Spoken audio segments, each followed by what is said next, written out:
Hi అండి. అందరూ బాగున్నారా? అందరూ బాగుండాలి. అందులో మేము ఉండాలండి.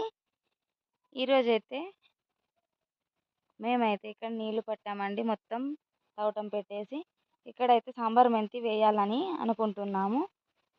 మా బావ అయితే మొత్తం దీంతో కంకర గుంజే దాంతో అయితే మొత్తంగా పొక్కిలు చేశారండి. చూసేయండి, ఇక్కడ కూడా కొన్ని మిరప చెట్లు అనేటివి ఉన్నాయండి. చూస్తున్నారా ఫ్రెండ్స్? ఇదైతే మా జామ చెట్టు అండి. దీనికైతే ఒక్కటే కాయ ఉందండి. చాలా ఉండే, కాకపోతే పొద్దున్నే మా అత్తమ్మ అయితే తినేసింది రోజు ఒకటి. చూడండి ఫ్రెండ్స్, ఎంత పెద్దగా ఉందో. కొత్తగా ఎవరైనా మన ఛానల్ని చూస్తున్న వాళ్ళు అయితే సబ్స్క్రైబ్ చేయండి ఫ్రెండ్స్, సపోర్ట్ చేయండి. ఇదైతే కరివేపాకు చెట్టు. ఓకే ఫ్రెండ్స్, మరి